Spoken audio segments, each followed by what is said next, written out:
Welcome to Bella in Your Business. I'm your host, Bella Vasta with Jump Consulting, and today, I don't even know where to begin. Joey Coleman is my guest, and you guys listen up to this biography because this is going to explain to you exactly why you need to stop whatever you're doing, put down the laundry, pull over, stop walking don't stop walking the dog, and listen to what we're about to say.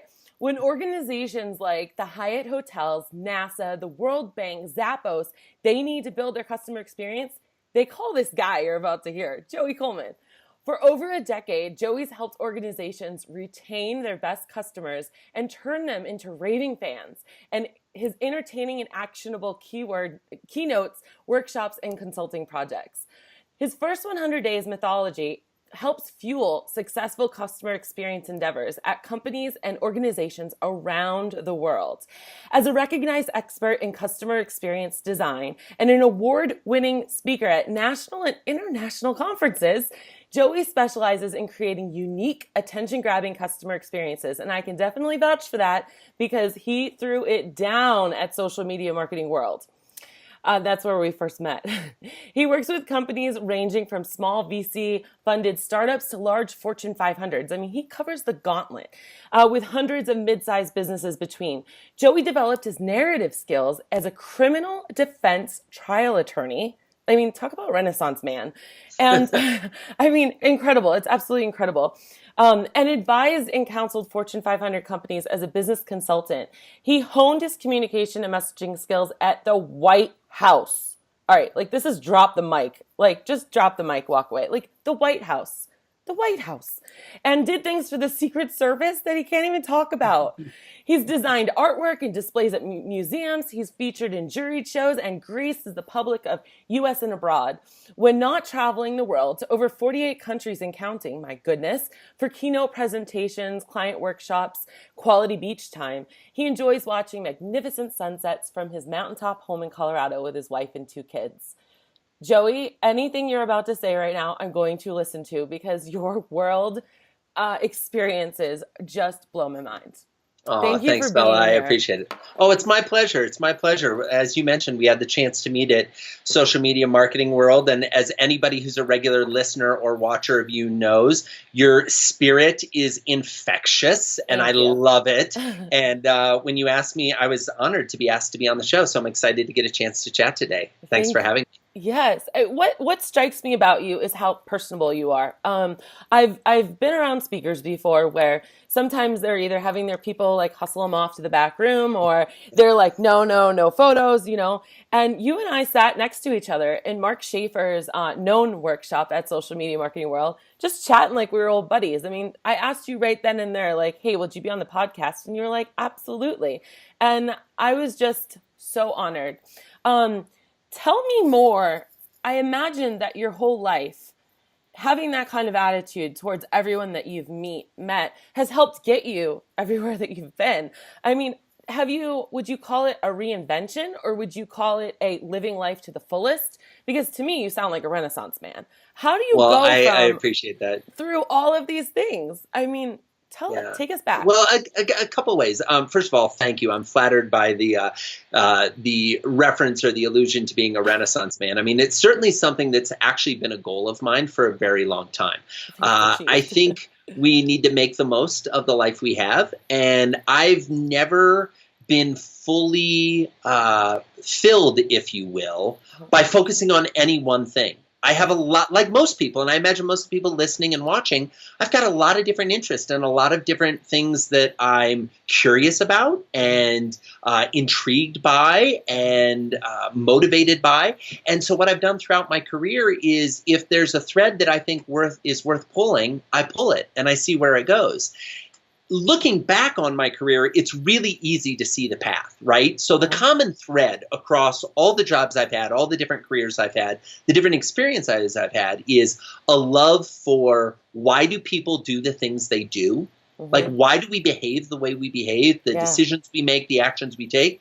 And by studying those, how can we help sway the decisions that people are making and maybe even get them to do the things we want them to do, right? And so this was really valuable when I was a criminal defense lawyer, when most people sit in a jury and they think, well, if that person's there, they must be guilty, right? Because I've never been brought up on charges, so obviously they must be guilty.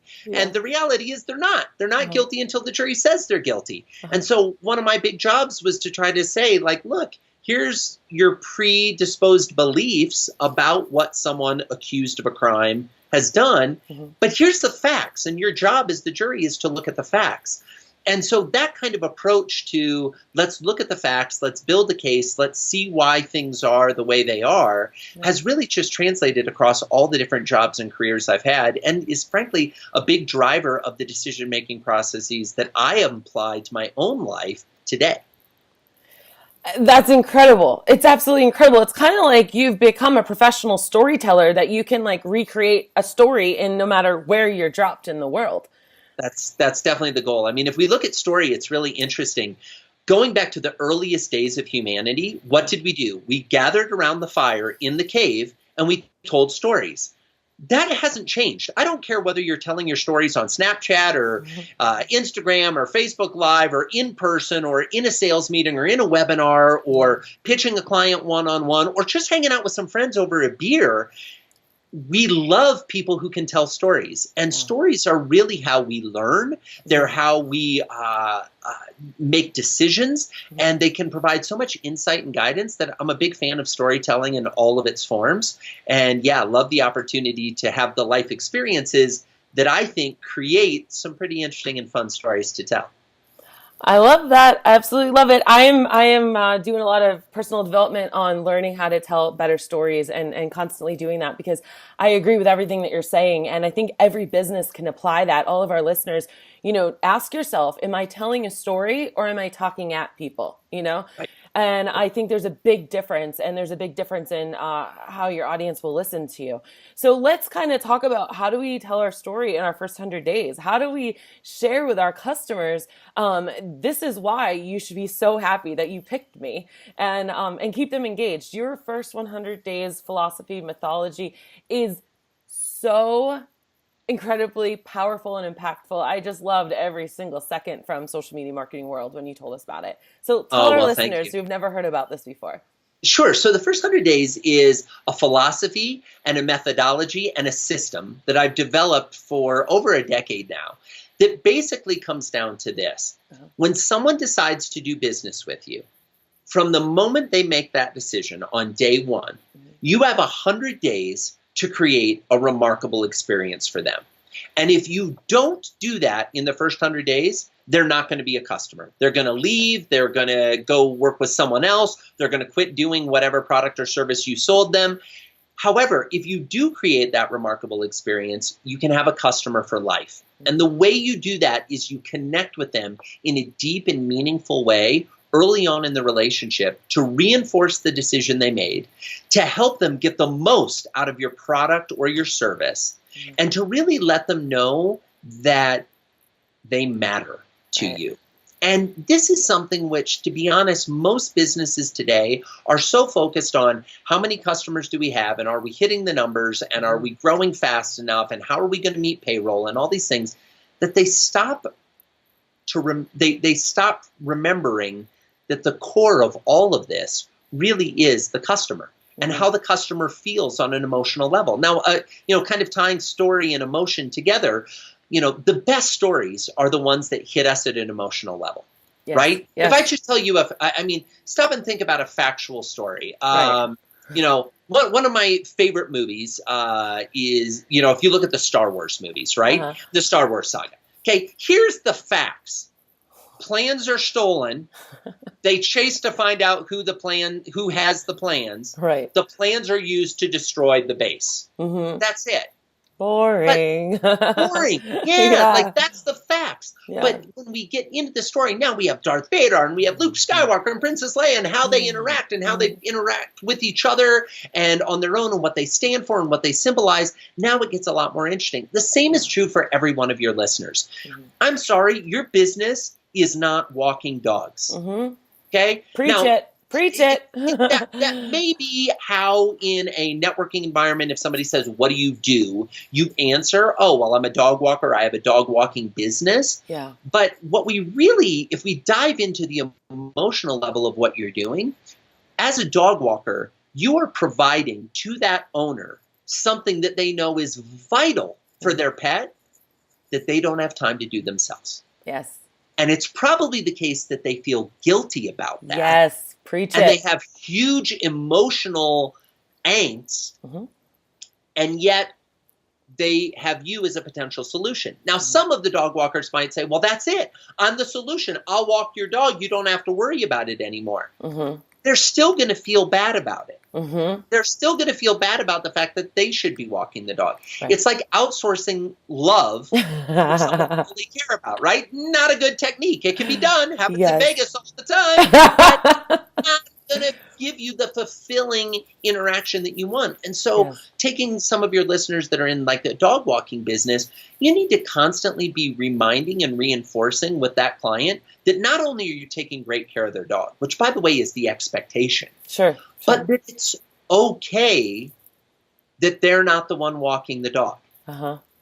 Right? Yes. And that maybe the walking that they're doing is the exercise walking, and they're saving the play walking for you for the weekend, right? You know, or something like that, and really getting at their emotional level. And so I think that's really what, when we look at the first 100 days methodology across the board, it's paying attention to the emotional journey your customer is on and meeting them at every phase in that emotional process to make sure that, you know, they're feeling fulfilled and getting some meaning out of the interaction.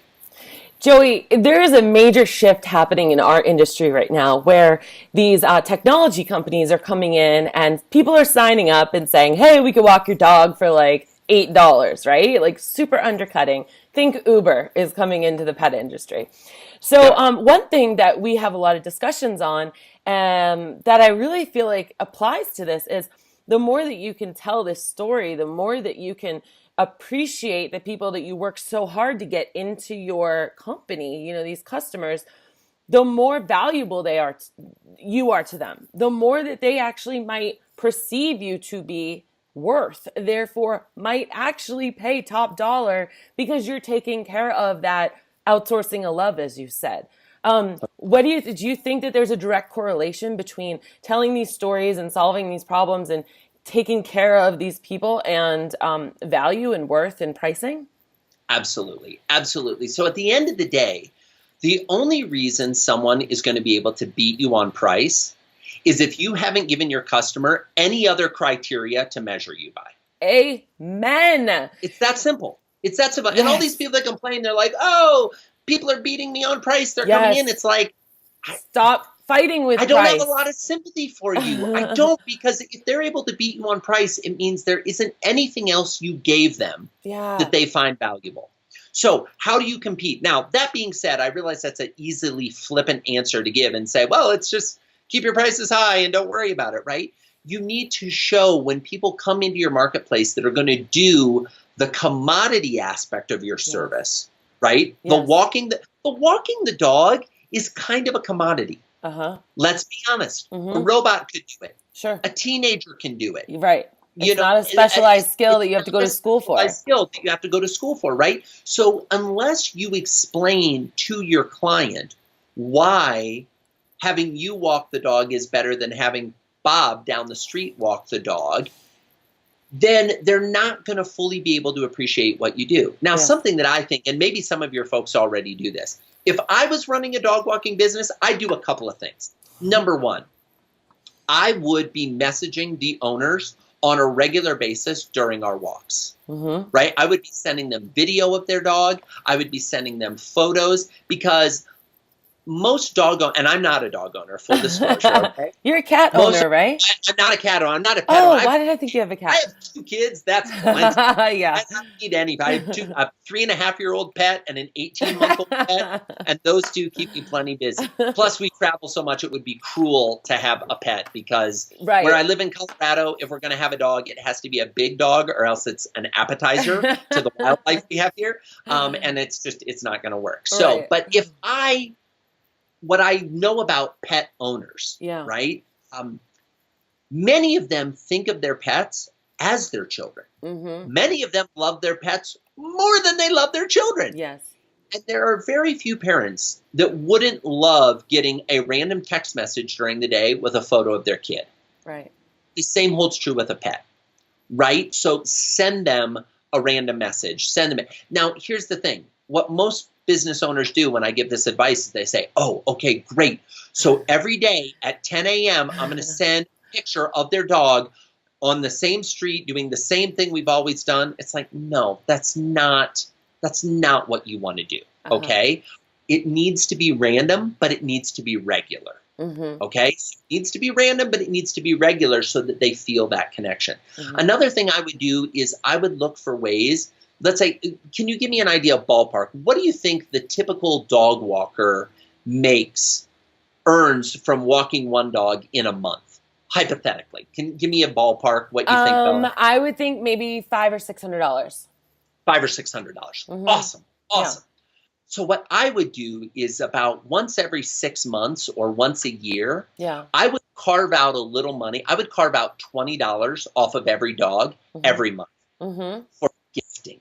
Yeah. And I would gift the dog, right? So would do a new leash or a new squeeze toy. Yeah. And then at the end of the year for the 1-year anniversary, I would get a pet photographer to meet me one day while I'm walking the dogs, take amazing photos of the dogs, and then give that photo of the dog in a frame to the owner to celebrate their 1-year anniversary of you being their dog walker. That is fantastic. It's unexpected. They're going to put it in their house. Memorializing. The moment. They're going to put it in their house. They probably have some pictures of their pet, but not enough. Yeah. You have it professionally done. You could work a deal with the photographer and you say, hey, what would it be like to shoot 10 dogs across 2 hours? Yeah. Most photographers would be like, oh, absolutely, no problem. I'll give you a sweet deal. I'll charge you $50 or $100, give you all the digital photos. Yeah. And then you give them this photograph. It doesn't have your logo on it. It doesn't have your name on it. It doesn't have you in it. It just has the dog. They will never forget where they got that photo. They will never forget the emotional feeling they had when they opened that package and saw their dog with a handwritten thank you note from you that just says, hey, I realize that there are lots of people you could pay to walk your dog. Thanks for trusting me with Sparky. And use the dog's name, right? Yeah. And then picture. The opportunity to do things like this, you're only limited by your own creativity. And with the type of money, I think lots of times people get caught up in, well, how much money am I spending on this? Yeah. If you're making $500 per dog per month, let's do the math on that. That's $6,000. And I understand you have bills to pay, but if you can't carve out $200 of that $6,000 to plow back into your client to get the $6,000 the next year, you're not going to be in business long. I mean, one of the things I always say is, if I had a situation where if you handed me $200, I would hand you $6,000. What do you want to do that, Bella? My gut is pretty much any time I would do it.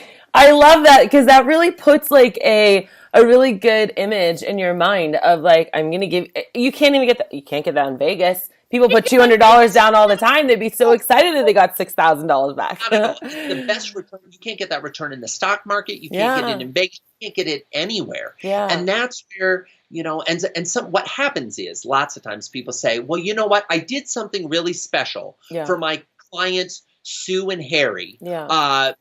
5 years ago, I wrote them this really nice, lovely thank you note, and a month later they quit doing business with me. So I'm never doing that again.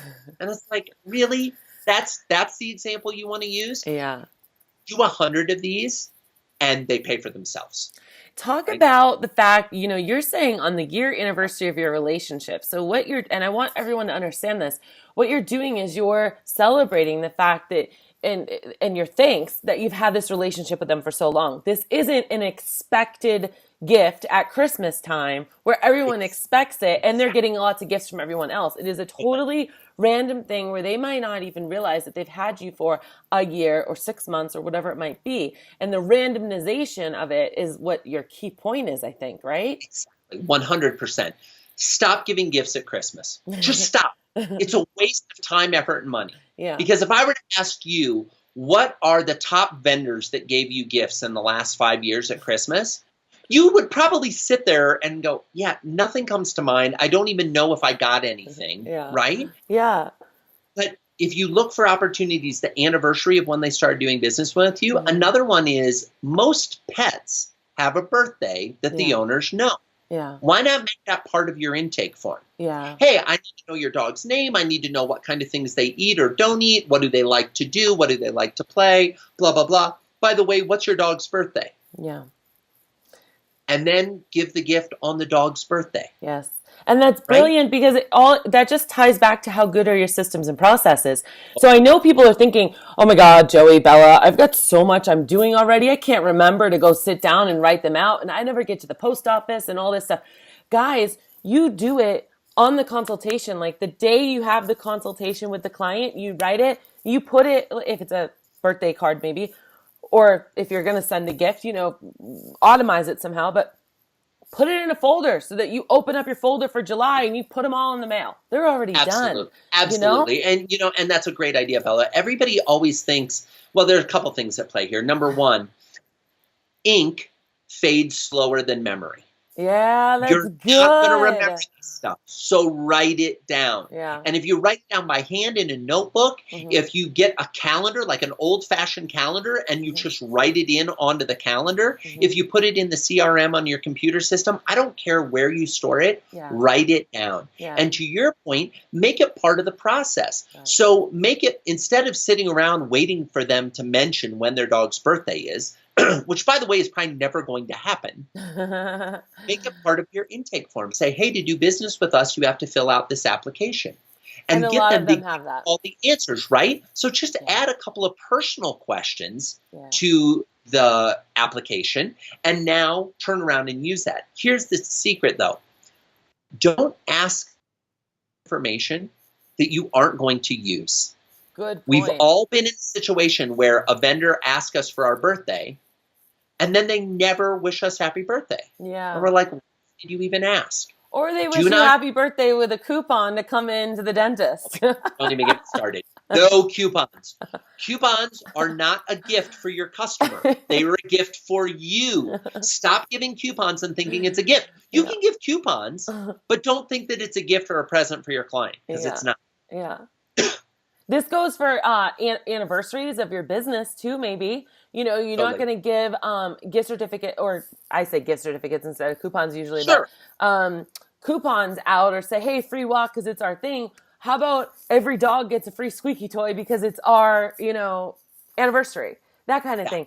Joey, can you break it down for me in the few minutes that we have left and talk about, so we're talking about more anniversaries. Let's hone it into like that first 100 days when we first land this new client. And we just want to make sure that they absolutely feel so great about hiring us, and they fall so in love with us that they would never consider anyone else, including the tech companies. Love it. Love it. So first thing you want to do, thank them for the business.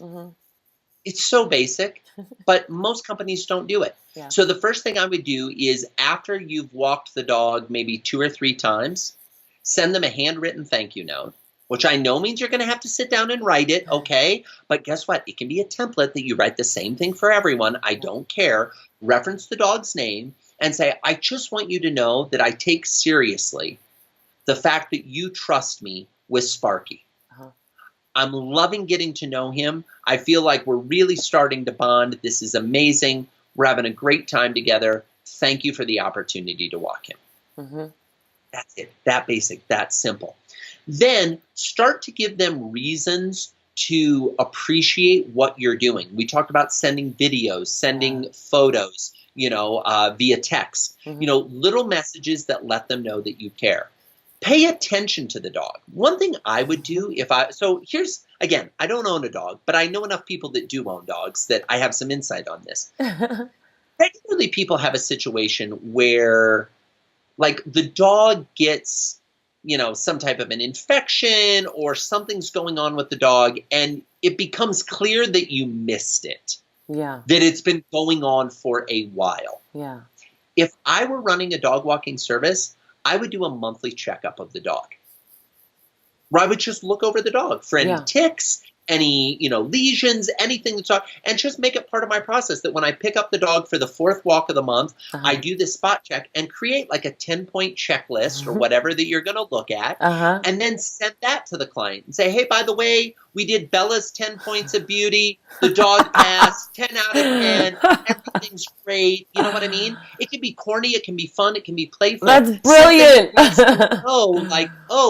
You're actually doing more than walking my dog. Yeah. Right? And so many pet sitters are already doing this. And I love what you're saying because I know I can feel the light bulbs going off right now. They're like, oh my God, Joey, Bella, we already do this. Well, let's highlight the fact that you do that. Highlight it. And that's essentially giving them a gift. Totally. Most businesses fail to tell their customers just how much they're actually doing for them. Right? And the problem is you're doing great things for your customer, but they have no idea. Why? Because they're not sitting next to you while you do it. Yeah. They're busy running their life. They're doing their thing. They don't know what I could spend all day working on a document for a client. And when I send it to the client, they don't know whether I spent a minute or an hour or 8 hours. Right. Well, help them to understand the amount of time you're putting into it. And I'm not saying run a clock and be like, I spent 58 minutes on your 10-point check today. They don't need to know that. But if they know you did the check, well, that's great. If they know, today I took the dog and gave it a bath, an unexpected thing. Yeah. Let them know what it is, I think the biggest thing that the listeners are hearing, hopefully, is that it's got to be unexpected. It's got to be, you got to draw attention to it. And don't be afraid to start at the minute this relationship happens. And for all the ones with like many pet sitting staff, from 5 to 50 employees, right? All it takes is creating the right system to have this in place. If you don't like writing those thank you cards and you have someone on your staff who wants to make extra money, well, there you go. Get them 100 cards and a bunch of stuff and tell them this is your new job. I'm going to send you a list. Write them. Tell me when they're in the meal. Exactly. It just comes down to creating the systems and processes to help support you doing this. Yeah, absolutely. And to clarify, Bella, you make a great point. It needs to feel random to the client or the customer. Yeah. But it has to be a consistent system in your business. Yeah. Most of your listeners, the little extra touches are random in the business operations. They're not systematized. They're not happening again after again. You need to look at the calendar and say, you're in your first 100 days. What are the things we're doing on day 10? What are the things we're doing on day 25? And actually write them into the calendar so that when you sign a new client, you know that these things happen. Right. Now, if you have a ton of clients and that starts to feel unwieldy, that like, I have to write 4 thank you notes today and send 3 text messages and do 8 videos and, oh my God, what am I going to do? You turn around and what you do is you say, okay, today is video day. Everyone gets a video. Next week is thank you note day. Everyone gets a thank you note. The following week is texted photo day. Everyone gets a text, and you can batch these things in a way that I think gives you the same impact, but allows you to systematize it even more within your business. I just got an idea, and this is sprouted from what you said at Social Media Marketing World. You showed us this incredible video of a company that I think you worked with, and they held up a clipboard, and this clipboard, they wrote like, thank you, Marty, right? And the girl is just like, hi, Marty, I just want to say thank you so much for signing up. What was it, toilet paper? To buy our toilet paper. Wipes, hand wipes. Yeah. I just want to say thanks for buying our hand wipes. And like, she just had it sitting there and it was literally like a whiteboard. So it wasn't, because your first mind is like, oh, whatever. They just like edited that to say that, no, it was a real whiteboard. Okay. And so what that did is, as a video, it showed that person that they actually took the time to record it, write it, send it. And I could see pet sitters doing this, especially when you have staff saying, hey, I just wanted to say thank you so much to Fido's mom or Fido for letting me walk you every day. Don't tell your mom, but I gave you an extra treat today. Or I don't know, Right. something cute like Exactly. that. Have fun and be playful with it. If you have multiple employees to build on this, Yeah. it's also a great way to introduce your clients to all the different employees that might be working. Yeah. Hey, I'm Jen. We haven't had the chance to meet yet, but I Yeah. had the pleasure of playing with Fido all day today. Oh my God, what a great dog. I love it. Yeah. Thanks so much for being a customer of ours. Yeah. It's dogs like yours that make it fun for me to come to work every day. Thanks Yeah. so much. And And this, it doesn't have to be this huge production video with No. lights and cameras and the whole thing. Shoot it on your iPhone and text it to them. It doesn't need to be more than that, I promise you. I love it. I love it.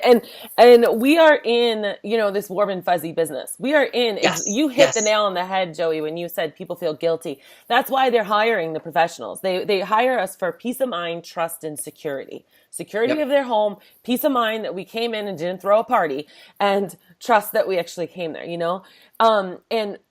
we're not selling widgets. We have this warm and fuzzy thing already, and it just takes an extra couple of things to drive home that warm and fuzzy to make them now feel warm and fuzzy about hiring us.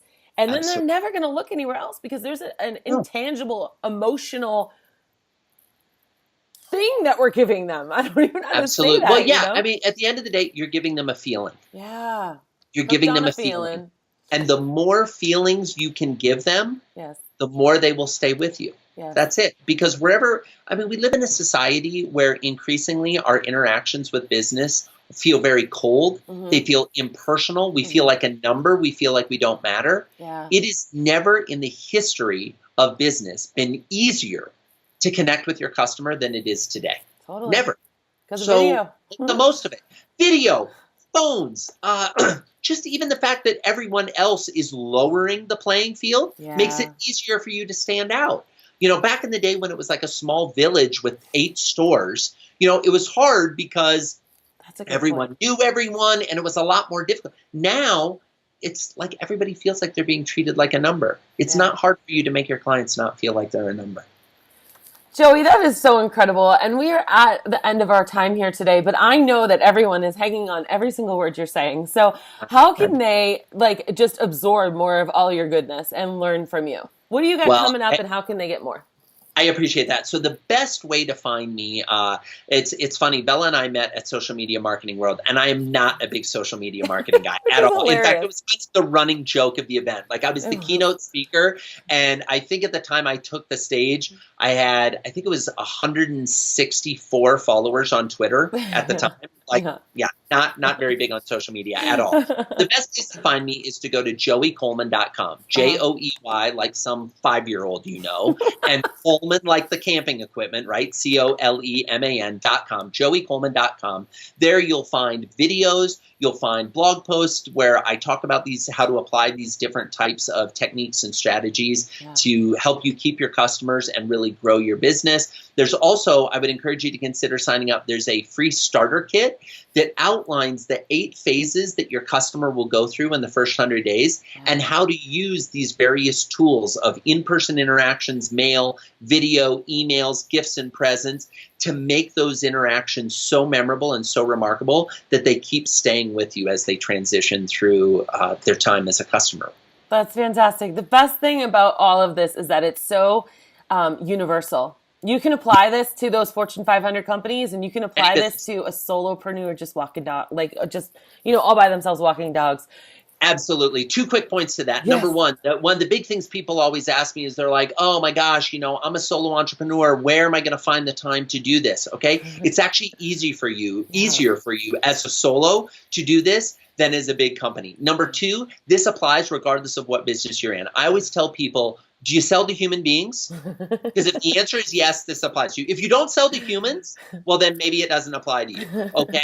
And you guys, by the way, you're selling to dogs, but the humans are writing the checks and bills. So, at the end of the day, it's totally applicable. And I encourage your listeners and your followers, reach out to me via email. There's ways to contact me on the website, or my email is very simple. It's joey@joeycoleman.com. Oh, there it is. It's revealed. Very easy.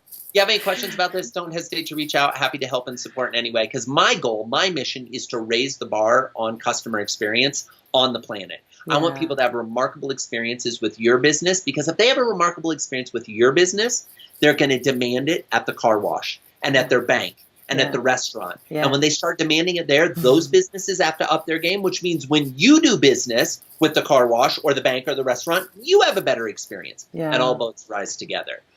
So definitely come check us out, and I look forward to connecting with your listeners. That's a fantastic point about just raising the bar. And that also plays to my point at the beginning that you were just the most approachable person ever. And I thank you for that. And I thank you for your time today. This has been another episode of Bella in Your Business. You can catch us on iTunes or Stitcher. And don't forget to like and subscribe to us. Remember, always keep jumping.